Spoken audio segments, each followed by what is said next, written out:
ঢাকায় ছাত্র জনতা গণহত্যার পর মেট্রো রেল নিয়ে খেলতে চেয়েছিল আওয়ামী লীগ সরকার। সেই খেলা বন্ধ হয়ে গেল। শনিবার থেকে চালু হবে মেট্রো রেল। দর্শক নিশ্চয়ই মনে আছে, শেখ হাসিনা গণহত্যার পর প্রথম যেখানে যান সেটি হচ্ছে মেট্রো রেল। মেট্রো রেলে তার সেই ঢোকার মুহূর্তটা, নাকে রুমাল দিয়ে তার কান্নার দৃশ্যটা সবাইকে হতবাক করে। যে এত মানুষ মারা গেল, হতাহতদের না দেখে তার কাছে গুরুত্বপূর্ণ হয়ে গেল মেট্রো রেল। আসলে এটাও ছিল রাজনীতি। তাদের কাছে মানুষের কোনো জীবন এক পয়সা দাম নেই। তারা সম্পদ ধ্বংস হয়েছে এটা দেখিয়ে আরেকটা রাজনীতি করতে চেয়েছিল। সেই রাজনীতি কি? যে ধ্বংস করছে, অর্থাৎ এই ঘটনার দায় দায়িত্ব ধ্বংসযজ্ঞ করছে কারা? বিএনপি, জামাত, শিবির।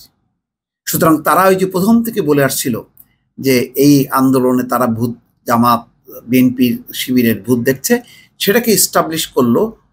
আবার একই সঙ্গে তারা এই হত্যাকাণ্ডের যে ভয়াবহতাটা, এটা চাপা দিয়ে আরেকদিকে দৃষ্টি ফেরাতে চাইলো। সেটা কি? সেটা হলো যে মেট্রো রেল ধ্বংস করা হয়েছে। আজকে কি হলো? এই শনিবারই চালু হবে এবং শুধুমাত্র দুটি জায়গায়, একটা হলো মিরপুর 10 এবং বোধহয় আগারগাঁও, দুইটা স্টেশন বাদ দিয়ে 17 আগস্ট থেকে চালু হবে মিরপুর 10 এবং কাজীপাড়া স্টেশন। দুইটা শুধু বন্ধ থাকবে, আর বাকি পুরোপুরি চলবে। তার মানে ওই জায়গার যে টিকিট কাউন্টার এবং স্টেশনে যে ক্ষতিগ্রস্ত হয়েছে ওইটা মেরামত সাপেক্ষে। ওয়াহিদুল কাদের বলেছিল কি, মনে আছে? 1 বছরেও এই মেট্রো রেল চালু করা যাবে কিনা সন্দেহ আছে।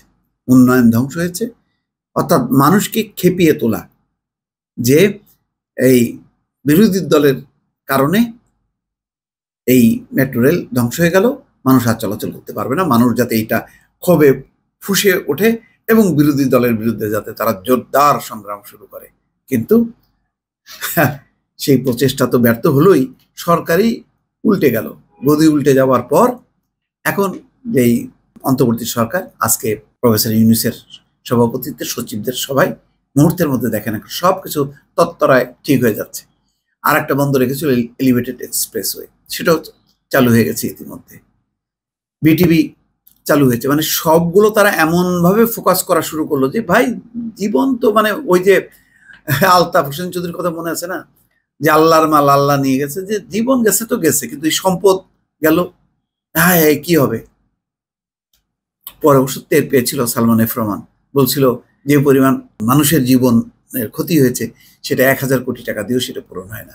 সেটা পরে বুঝতে পেরেছে, কিন্তু প্রথমে তারা হাইলাইট করার চেষ্টা করেছিল যে সম্পদ, এবং এটার পরে যখন কি সমালোচনা শুরু হলো তখন দৌড়ে গেল হচ্ছে ঢাকা মেডিকেলে। তখন হতাহতদেরকে দেখে কান্নাকাটি শুরু করলো।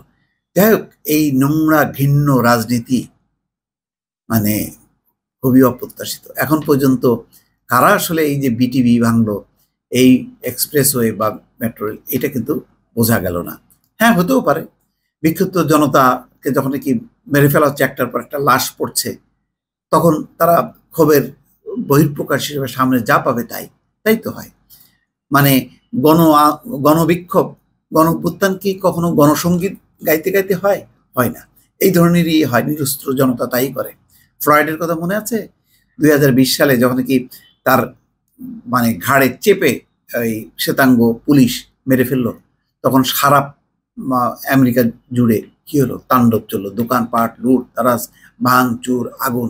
কেন? নিরস্ত্র জনতা এভাবেই তার বিক্ষোভটা প্রকাশ করে। এটা অস্বাভাবিক না, যদিও কাম্য না, বারবার বলছি এটাও কাম্য না। কিন্তু এটাকে পুঁজি করে আওয়ামী লীগ পলিটিক্স খেলতে চেয়েছে, সেই পলিটিক্সের ইতি ঘটেছে। দর্শক দেখেন, আজকে আর একটা সিদ্ধান্ত, যে ইন্টারনেট বন্ধে কারা জড়িত 24 ঘন্টার মধ্যে জানতে চান উপদেষ্টা নাহিদ ইসলাম। ধরছে সেই পলকের জায়গায় এসে যে কেমনে ইন্টারনেট বন্ধ হইলো, কারা বন্ধ করলো, কিভাবে বন্ধ হইলো। নানা রকম, মানে 2 রকম না, আমরা বন্ধ করিনি, এটা অটোমেটিক বন্ধ হয়ে গেছে, এই সেই কত রকম কথাবার্তা। এখন এটারও তদন্ত হবে, কারা দেয়, কার নির্দেশে হলো।